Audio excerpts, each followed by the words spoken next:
Hello, you lovely stories in motion. It's me, Mitzi. I wrote a sequel to Heart of Daggers, and I accidentally booked it. I wrote a book instead. The first story, just so you know, is in the bio below if you want to check that out before you listen here. So what that means is I'm going to have to serialize it. I'm going to try to be releasing them on Sunday starting May 31st. And it's going to be about 8 to 9 sections, about 20, 30 minutes each, except for the last one, which will probably be about an hour. I'm going to try to get this all out before Hope and Fear comes out in August. Just so you know, I'm not endorsing them. See, watch. Play D&D, play Blades in the Dark, play Vampires of the Masquerade. I'm not endorsed by anybody. So there is a trigger warning, though, in this story. It is a torturous scene, but not a torture scene. If you feel uncomfortable, if you feel dizzy at all, if I sound like I'm coming from a different room, pause it. There will be a link below it. There will be a little synopsis of what kind of happens in that chapter, but a lot of the emotion will be taken out, so you won't lose anything. I'm not going to be doing any more intros during this time, so you can listen to the whole story. I'll probably talk again at the end, so you know that it's the end, as well as saying, hey, this is a warning for that one chapter that has a warning. Usually I only do cameos from everybody from a Critical Role, try to keep it kind of small and short. And this time I'm kind of borrowing one of Laura Bailey's beloved characters. But don't worry, I'm going to put her back. Good as new. No one will know that I took her. So Laura doesn't have to know. And as always, I try to keep the heart of the character the same. And I always make sure never to use their name. In that case, if you feel like I didn't do justice to that character, then you can just think that I have the most generic version of it, Jouster. I'm not doing a Mary Sue story, just so you know. This is more of my things to like Laura and the whole Critical Role and kind of dealing with diagnosis. Getting late stage diagnosis ADHD was difficult and an extra kick in the teeth since I work in the mental health field. I started watching Critical Role at that time. Long story short, watching her behavior and quirks that kind of matched mine made me realize I can be okay. And more than just my partner actually likes me. I'm not everyone's cup of tea, and I've embraced that, but I'm learning to mask a little bit less. Just so you know, this channel is not monetized, so if your rent is paid and your belly is full and you have a couple bucks to spare, my open guitar case, aka the coffee link, is down below in the description if you want to show your appreciation. If you don't have that ability and you still want to show appreciation, you're welcome to you're welcome to email me. My link is down below, or DM me on Bluesky. Since I don't really care about the algorithm, you don't really have to like. And if you hate this, if you're listening to this and you're hating it, life is too short. Go out, find something you enjoy. And for those who like to go along with the words, all you gotta do is click the WordPress link below and that'll take you to the story so you can follow along. Okay, so thank you, and I hope you enjoy my book. Hero's Heart, Chapter 1. Every epic adventure starts in a tavern or a hole. Sitting at a well-lit table in the exact center of the local hole-in-the-wall tavern in the border town of Los Angeles, a royal blue mushroom is waiting, once again, for a group of adventurers. On closer inspection, one would see the demon blood mixed in her veins, giving a matching blue tail, horns tucked under her mushroom bonnet, and one sharp canine tooth. Her tail hidden under her clothes wraps around her waist, an old comfort she never grew out of. Frustrated but undeterred, she knew it might take a while before she finds the right merry band of wanderers. It took her father several adventuring parties before he found the wandering wonders. Her stomach begins to ache in an emotionless, hollow longing for a team that wants her around. Hoping the pain is actually hunger, she catches the eye of the small bar fellow, a pale male gnome, sheepish in mannerisms and feature. The short gnome comes over with hesitation. Maybe he's never seen an Infergal before, she thinks to herself. His silver hair is long enough to almost hide his dull gray eyes, but not his round-tipped nose. Scars decorate his arms like tattoos. His hands shake slightly as he takes her order, bangers and mash with a dark ale to wash it down. He hurriedly walks away from the table. Being alone again, she feels the perceived rejection creep up to the edge of her awareness. The beings in the room emphasize her feelings, leaning away, avoiding eye contact, and turning their backs on the half mushroom in the middle of the tavern. Her subconscious decides to go deeper, pulling her unwillingly into the hurt. It dredges up memories around the several parties she met along her path. The first group, the mongooses, broke up after 2 adventures because no one had the time to adventure anymore. She did find out later that they met once or twice without her before they finally went back to their cities, farms, and families. The next group was less of an adventuring group and more of a sex party. Delilah never cared for sex or romantic relationships. When she had an urge, she could take care of it herself. She preferred close friendships. Having a body that's half sin demon seems to give some people the wrong idea. A former friend, a human named Kenneth, the son of a wealthy businessman, told her that a body like that and a lack of a sex desire meant something was wrong with her. When she did not reciprocate his declaration of love or offer being friends with benefits, he became cruel. He told her that she was a prude, a tease, and that she just needed a real man.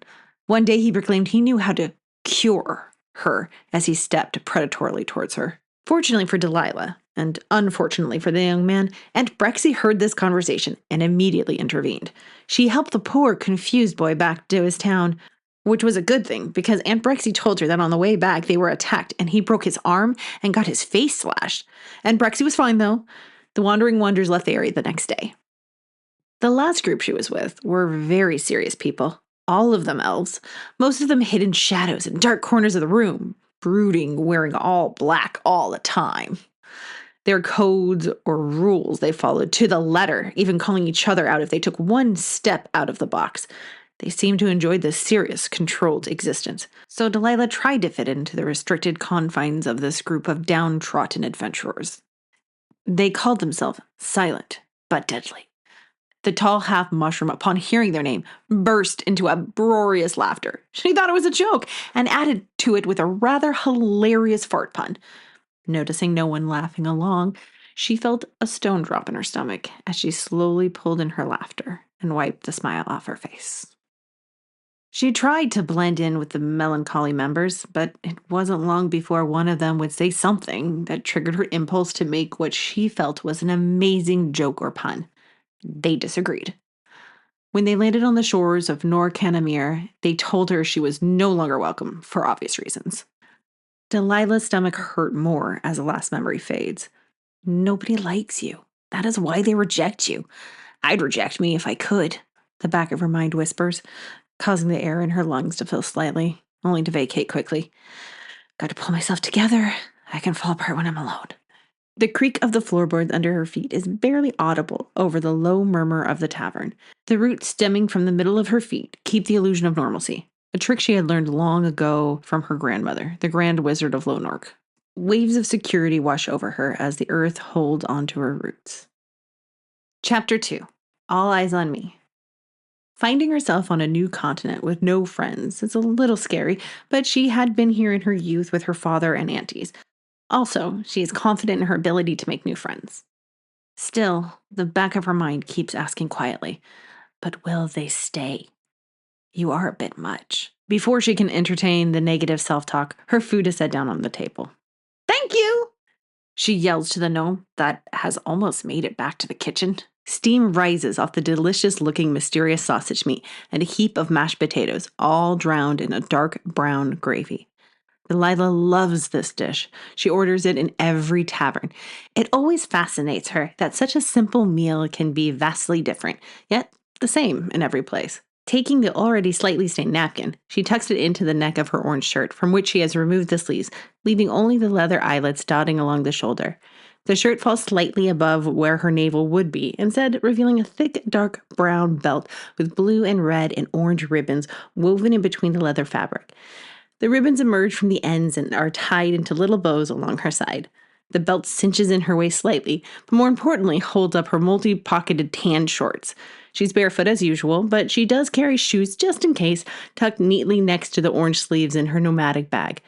The bag strap cuts across her brightly colored outfit, allowing it to hang upon her hip. It's decorated with buttons of varying sizes and colors, small pebbles, as well as dried flowers woven between the tightly braided reed-like fabric. A seemingly haphazard pattern of the objects tells other nomadic groups her tale, where she is from, where she is going, who she has befriended, and who she does not work with. Happy to be bibbed up, she is at last able to take her first bite without worrying about staining her only shirt.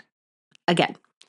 Feeling the pop as she chews through the casing from the sausage mingle with the creamy, smooth potatoes makes her smile. It has been a while since she's had a good meal. The silent but Dudley only allowed themselves boring ration food or gruel that was all the necessary nutrients in one meal. Something on the edge of her awareness begins to take center stage as she continues to eat. The room has gone silent. Picking up her cup as an excuse to look around, she takes a deep swig. Everyone's eyes seem to be watching her. Familiar aftertaste creeps up from the back of her throat. Continuing to drink, she tugs on the memory, trying to place this taste. Boysenberry, anise, maple syrup. The answer arrives to the surface as she finishes the last gulp. She is exhilarated by her ability to name the familiar taste. It's a sleeping sap. Slamming down the empty cup, the triumphant feeling quickly shifts to dread. Her vision begins to blur as she thinks to herself, "Damn it, I knew that no one was acting weird." Her head gets heavy, and she realizes too late she forgot the first rule of being knocked out. Brace for impact. The half mushroom smashes her face into the table on her way out of consciousness. Chapter 3. A new friend. Awareness of the physical realm returns abruptly, and her head feels as if a new being is attempting to emerge from her brain. The throbbing of her face and the taste of bitter Getacean blood reminds her of her graceful exit.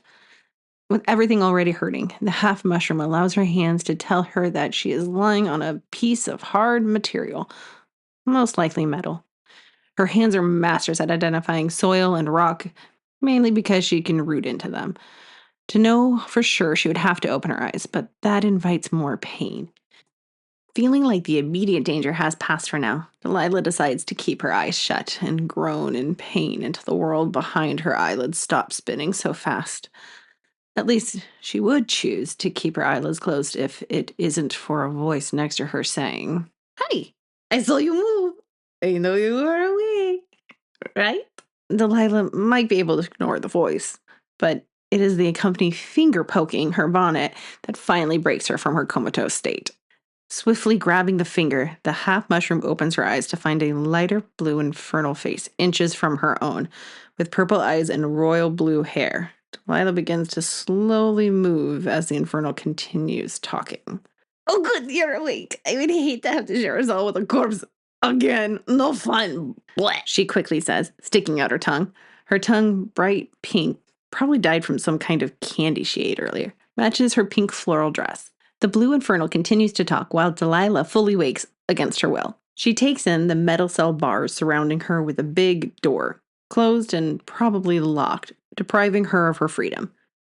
The freedom of standing in a large rectangular stone room, with a hallway through the middle, creating two smaller rectangular spaces. One houses Delilah and 3 other cells. The other has an empty guard's chair with a wall of wanted posters, illuminated by a single torch. A smile begins to spread across her face at the stream of consciousness coming out of her cellmate. She thought she was the only one who does that. Immediately regretting the smile, her headache reaches a fevered pitch, the infernal words going in one ear and out the other as Delilah tries to take in the visual and auditory information. From this angle, she can make out 3 wanted posters. One is of an androgynous full infernal. They have lavender skin with red eyes, many piercings about their horns, and a tattoo of some sort of blue and green bird. "Wanted, dead or alive," is written in bold red ink on the bottom. The other 2 look kind of generic. A small goblin with purple streaks in her hair, and the other one looks like a well-to-do woman. A bang on the bars blasts through the cell. "Shirley, shut up!" A human guard with a broken nose yells at the blue infernal while staring daggers at Delilah. Yeah, sure thing. Sorry, me and my twin, we just have so much to catch up on," she says with a big smile at the guard, watching him carefully as he begins to walk away. In that quick moment of silence, Delilah noticed that the cells next to her are occupied. All of them are filled with infernal mixes like her. Once the guard leaves Shirley's sight, she begins to whisper.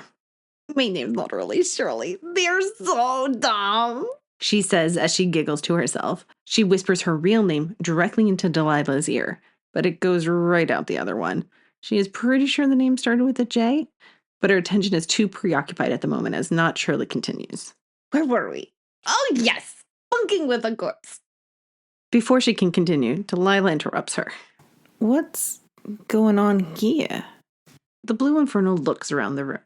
"I'm not sure. Seems to be a lot of mixed infernals in cages. I was at a celebration, someone gave me a drink, and of course I drank it. It was a free drink, and I woke up here. I was thinking about breaking out, but some guards brought you in unconscious. Well, you looked unconscious until the human guard tried to grab your bag, and you punched him. Bam! Square in the nose. Blood came out like a faucet. They all ran away like scared rabbits. It was so funny. Once I stopped laughing, I decided to see if you were awake, and you were not. I wanted to draw a penis on your forehead, but they took away all my pains. Then I saw your hand move, so I poked your bonnet, and now we are talking. Squinting in an attempt to focus her eyes, the half-mushroom gazes closely at the blue creature. But you're a full infernal. Unless you're hiding a pair of fairy wings or something. Oh, I wish I had fairy wings. That would be so cool. But no, I'm all infernal. Whoever took me was obviously stupid. I told the guards, and they said something like, "You've seen too much to live, blah, blah, blah, blah," she says, poorly mimicking the human guard who went past. You know, the usual bullshit like that. How did you end up here? Well, my last crew, silent but deadly, kicked me out, and I was looking for another group of adventurers to join. The blue infernal begins to giggle. Did people smell them before they saw them? Delilah giggles in response. Right? I told them that, and they got very annoyed at me. Told me to act my age, which is stupid because fart jokes are hilarious no matter what age you are. Why did the farts kick you out? The infernal asks. Well, they told me it was because my energy is too much. I talk too much, I'm too sensitive, and of course they thought I was weird. Delilah responds. She looks down, kicking her bare feet against the metal floor guiltily before continuing. But for me, personally, I think it was more to do with our last adventure. For the first time, the infernal stays silent, gesturing for more story. Long story short, the guards were questioning us. One of the guards was so kind, while the other was a bit rougher on the edges. They told me they had proof of us stealing the crown jewels and that if I didn't talk, they would kill my partners. It was weird. I usually would have known it was a lie, but this intense fear inside my mind conjured up pictures of the whole crew swinging from the gallows and hung in gibbet cages with their eyes being plucked out by birds. Or being drawn and quartered. Not Shirley interjects as she spreads her arms and legs out. She mimes to death with exaggerated noises. Then her tongue lolls to the side, signaling the dramatized end. Yes! I wound up telling them everything, and things they didn't even ask for. Like the time I stuck my roots into the boggy land next to a witch's hut. I swear I could see for days. Which doesn't make sense to me now, but at the time my mind was blown. Passed out, of course. I woke up a couple hours later with shoes on and a very, very angry father. In my defense, she was a good-hearted ribbit witch. Anyway, I usually just try to keep my mouth shut, which can be a feat all by itself, but everything just kept pouring out of me. And to be honest with you, I don't really like to lie. It hurts my stomach. The blue infernal joins in. Oh, my traveler, I don't like lying either, unless it's to protect myself, or my friends, or if it's funny, or if I'm bored. But other than that, I never lie. Delilah grins with approval. Exactly, she exclaims, happy someone else finally understands, before continuing. They got their jewels back. I think the guards felt bad for me because of all the crying and confessing I did. So we were exiled instead. Apparently it got the silent but deadlies all bothered. Something about never seeing the fertile Willamette Valley again. In the end, it's probably a good thing they kicked me out. I wasn't a good fit for them. And I mean, who doesn't laugh at a good fart joke? The two blue creatures rapid-fire fart puns, fart jokes, and fart sounds for several minutes. The fart topic turns into another, then another. They talk nonstop, only pausing long enough to breathe. The minutes tick by, turning into hours as they lose themselves in the conversation and time ceases to matter. Chapter 4. Inner Demons. Their fun comes to an abrupt end when three guards, one of which sports the broken nose, approach the cell door. He yells, "For the love of God, shut up!" The other two carry another unconscious infernal mix creature with them, tied to a pole like a pig ready for roasting. The one with a broken nose takes out a key before barking orders at the two ladies. Step back. All the way. Back of the cell. Hands where I can see them. No funny business, or I'll stab you. Gesturing with the spear in one hand, which is not as intimidating as he might think. Both the ladies place their hands up in the air and stick out their tongues, immediately giggling at their identical reactions. The unsure guard blusters, I mean it. this time using both hands. Yes, we got it. You've got the power. Delilah says, never one to not point out the obvious. The guard opens the door, looking between the two blue ladies, spear at the ready.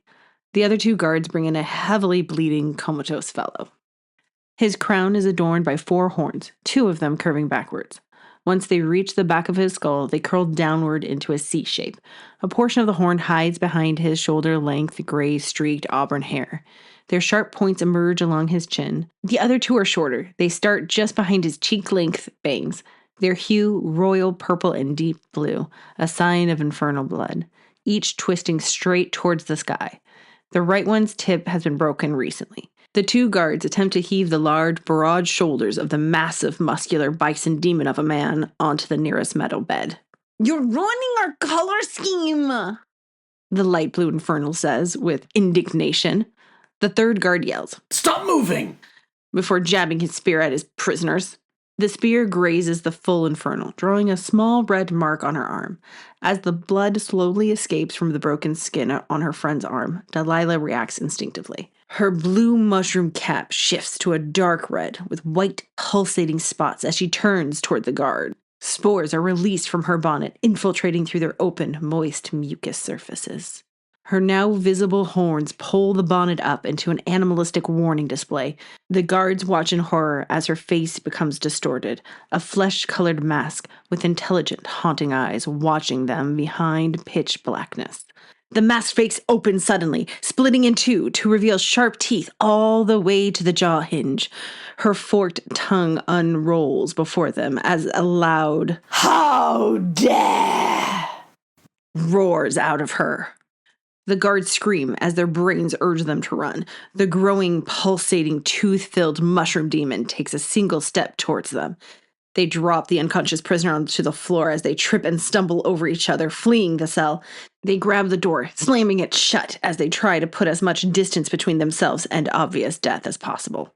The terrifying creature reaches her elongated arms, adorned with clawed fingers, towards the quickly disappearing guards.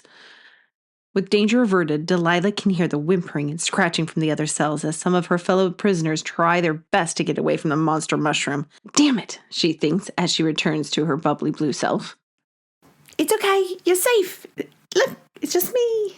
She says to the scared prisoners, trying her best to reassure them, but unable to tell how well it is working. Chapter 5. Laughter is the best medicine. After several minutes, she observes most of her fellow prisoners breathe out a sigh of relief, except for one. An elven mixed infernal in the farthest cell still seems a bit frozen. Before she's able to feel too bad about it, her blue twin chimes in. Wow, that was amazing! I've never seen a transformation like that before, with the growing and the teeth and the clawed hands. I think you intimidated 2 of them into wetting their pants, She says as she does her best to mimic the transformation. Thanks. I can't always control it. I'm happy I didn't frighten you, though. Delilah responds. Psh, I've seen so much worse. Things that would make your brain melt out of your ears and your head explode. Naturally says as she continues making grand, chaotic hand gestures. Delilah dodges out of the way, narrowly avoiding a slap across the face. Well, that is very vivid. Wouldn't want that to happen. Hey, look, we have a new cellmate. Let's go see if he's okay, she says, dodging several more slaps. Unsure but not willing to test if her head will explode if she hears it all. In a magical world, you can never be too careful. Oh yeah, watch this. It's my turn to show you something really neat. The blue full infernal says, happily bouncing the 2 steps over to the new cellmate. Clearing her throat, she recites. There once was a sorcerer from Madras who had big bright balls made of brass. When he clanked them together, they cast stormy weather and lightning bolts shot from his ass. As she laughs uproariously at her dirty limerick, a flicker of pink glitter from the palm of her hand spreads quickly out to each finger. Still laughing, she places her hands on the unconscious cellmate. The glitter shines brighter, causing Delilah to turn away for a brief second. Turning back around, she sees the infernal's hands back in their normal light blue color.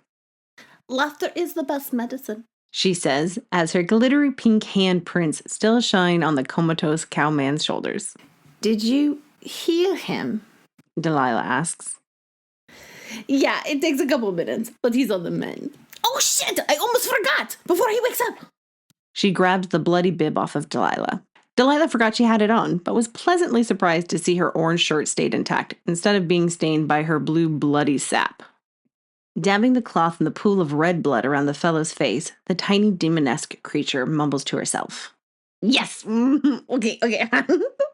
Yes. Oh, no. Turning the napkin upside down and smiling largely, apparently fixing her mistake as she continues to rotate and dip before unfolding the napkin, revealing her masterpiece to Delilah. That's amazing!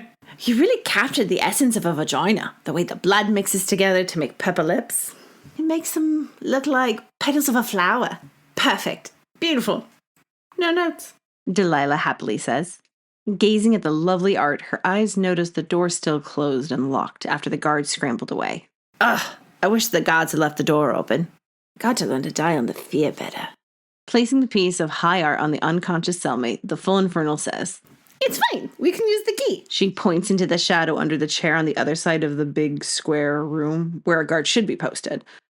I can almost reach. Before the last word is said, Naturally tries her best to stretch and get the key.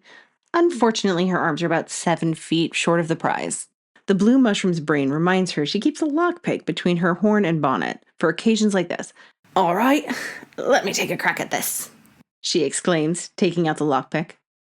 Several seconds pass with no luck. She feels the sweat begin to trickle down her bonnet. Her fingers start to feel like sausages as she continues to fumble. Here, let me try. I'm pretty good at lockpicking, if I do say so myself, says the blue demon. The mushroom steps aside, moving her arms to gesture for her friend to take over. It's really easy. You just need to... Nothing happens. Well, of course it didn't work. I forgot. I needed to. Once again, nothing happens. Who built this stupid lock?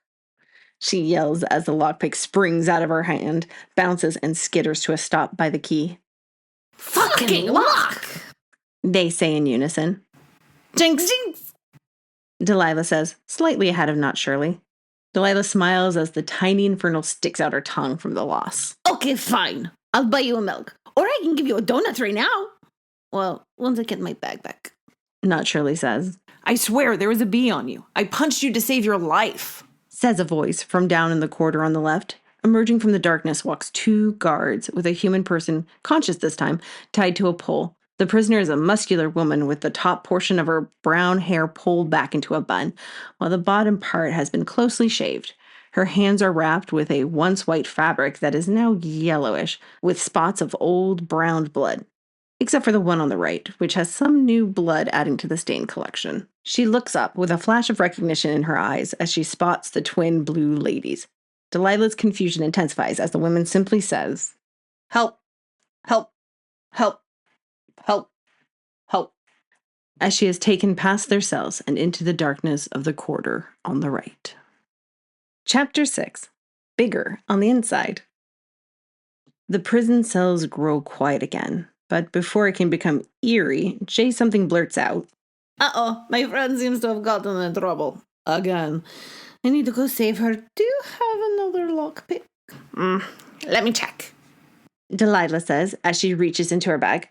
Finding nothing within, she reaches deeper, putting her entire arm in up to her shoulder, sticking out her tongue to the side, concentrating on finding a lockpick.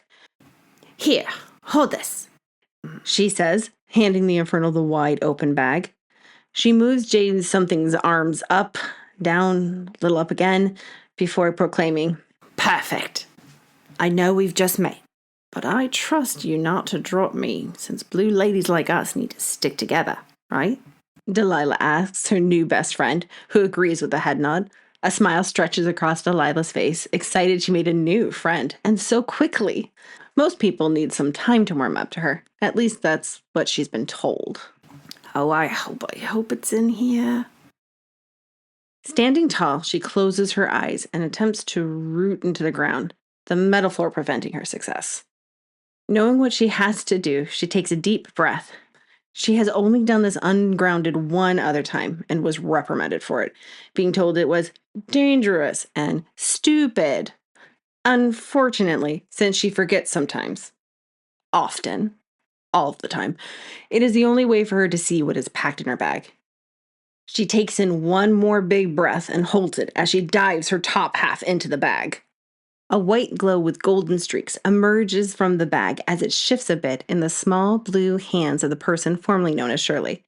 Trying her best to keep the bag still, a giggle escapes her lips, thinking of all the stepbrother jokes. To distract herself from her dirty mind, she decides to keep a lookout for any more guards when she notices a familiar orange feline step into the hallway. Oh, she went that way. She says, gesturing down the hall with her head. I'll be there soon, just helping my friend. The orange tabby slowly blinks at the 1.5 jailbirds before heading down the hallway towards their captured friend. Coming out of the bag with a bit of a pop, Delilah says, Thanks for not dropping me. I know it can get a bit wiggly-wompus sometimes. Before she can continue, Jay something impulsively asks, What was that? Looking down into the now visibly empty bag. That's so cool. Can you teach me to make one? Oh, can mine be pink? I know, right? But I can't make one. The elzomatic lifestyle find you when you come of age. I don't know how they know. I mean, every species is different, and then there's multi-species like me. It's apparently something like they read the wind. I don't know. It's very complicated. I was told they weave a part of my soul into the bag, so it's kind of like a pocket dimension in my soul, I think. Not really sure, though, about it. I wonder if the colors can be changed. Oh, shit! Focus! We need to see your friend. Time is probably of the essence. The easily distracted half mushroom says, before she loses her train of thought again. She continues. I didn't find a lockpick, but I found this. Ta-da! She holds up a compact mirror. Oh, that's nice, but I don't think the guards will let us out for that. I tried to give them a donut from my bag to let me out. They laughed in my face, took my bag, and all my donuts. Jay something says as her half mushroom friend pushes the object into her hand, putting up a finger for the universal 1 second gesture. Okay, I can hold this for you. What are you going to do? Delilah stands in the middle of the cell, about a foot away from Not Shirley. She closes her eyes and slows her breathing for a second, feeling the shadows, the darkness around her. A twinge of recognition bings inside her, or possibly in the darkness. She simply thinks of one word: join. The blue inferno holds the new escape tools as the shadows swirl, darken, and start to encircle Delilah. Before she can say anything, Delilah's eyes snap open, causing the frenzied darkness to launch themselves at their prey. Instead of attacking, they seem to weave together around the tall half mushroom, creating a billowing outfit that forms over her colorful ensemble. The robe of whispering darkness wraps around her, going up and over her blue bonnet with a veil concealing the lower half of her face. Her bright blue eyes, dulled by darkness, peek out through the opening. Cat stealth and orange. Found that out the hard way. She says in her usual chipper voice. Thanks. She takes back her compact mirror to continue with the escape plan. Her companion stands gobsmacked in the middle of the cell. Delilah opens the compact, revealing it's actually a handheld mechanical lamp with a small spark alighting the oil-coated wick inside. She places the lamp gently on the floor. Turning her head, she watches as the dancing flame reflects the spotlight on the solid stone back wall of the cell. Chapter 7. Shadow Puppets. Not Shirley stands there, unsure how all of this will help them escape, but happy to watch her demon mushroom friend doing random things as her brain tries to guess what she will do next, like a puzzle. While she is imagining the light is going to cause a cool explosion somehow, Delilah asks her a question. All right, that looks nice. Can you make shadow puppets with your hands? She says as she puts her hands together, causing a rudimentary dog shadow to appear on the wall. Of course I know how to do shadow puppets. They are so fun. See? Delilah turns around to see Not Shirley's amazing talent. The figure of a giant dog with 2 huge boners greet Delilah. She turns her head back and forth between the shadow and its creator, unable to figure out how the hands, tail, tongue, and foot create the illusion. That's brilliant. When we get out of here, I want to know how to do that. She says, pointing to the horny shadow. The tiny blue creature mumbles out, keeping her tongue in place so as not to ruin her masterpiece. Delilah smiles at the silly blue contortionist while stretching out a hand to the overly horny mutt. Touching the cool brick behind the shadow, she lets her mind work instinctively, feeling into the void, pulling it forth into this space and time. The void connects to the shadows before showing her untold paths to hidden dark spots in this world, and possibly more. The unknown pulls on those unfamiliar to the shadows, but Delilah, being born in the abyss of sorts, easily untangles herself from the lure. She finds the path to the shadow under the chair across the room, connecting the points. The small spores coming off her arms let her know it is ready, and she steps into the canine shadow. A loud crash behind Not Shirley is the only possible thing that could remove her attention from Delilah, darkening the amazing double-dick dog shadow puppet, then vanishing into the wall, or a portal, or something. Turning around, she gets her answer, seeing Delilah on her knees next to the chair, rubbing the top of her bonnet. Fucking green leaf loving dry dirt patch. Stupid no depth perception in the void. Delilah mumbles to herself, grabbing the piece of metal on the ground. Continuing to grumble, she walks over to hand it to her imprisoned friend. This is great, but I think the key would be faster, and I'm in a little bit of a hurry. The tiny true infernal says, handing back the lockpick. Of course, the key. Why didn't I think of that? I mean, of course that's what I meant to grab. Oh, I thought this was the key the whole Delilah says as she time. walks backwards towards the key. She turns around to pick it up with one hand. The other puts the lockpick back into one of its many places between her bonnet and horns. See? Key! She proclaims louder than she meant as she moves back to the cell door. With a flick of the wrist, the lock gives way, allowing the door to swing open easily. Okay, let's go get your friend. But before she can finish her sentence, the bull in the room begins to stir. The occupants of the other cells call out with varying versions of, "Please, let me out." The tugs of responsibility over self-preservation pull on Delilah, much to her chagrin. Okay, new plan. I'll let them out and get this football up and running. You go save your friend. I'll catch up to you when I'm done here. A need tugs at her, the need to prove she is a good and worthy friend, reliable 100% of the time. Her unconscious whispers, "If I prove myself, if I'm perfect, would you please be my friend?" Without thinking, she adds, Pinky promise. reaching out her pinky to Not Shirley. Oh, yeah, okay, sure. Why not? The full infernal says, accepting the offer. Yeah, actually put the way. Their little fingers intertwine, sealing the promise. Both add a head nod to the agreement. Without warning, the tiny infernal pulls Delilah in for a hug. Goodbye for now, and remember, you'll only get in trouble if you get caught and can't talk your way out of it. Also, don't die. And you really should check out the Traveler. He doesn't care that your parents is a different divinity. He's really cool like that. She whispers into what she thinks is Delilah's ear.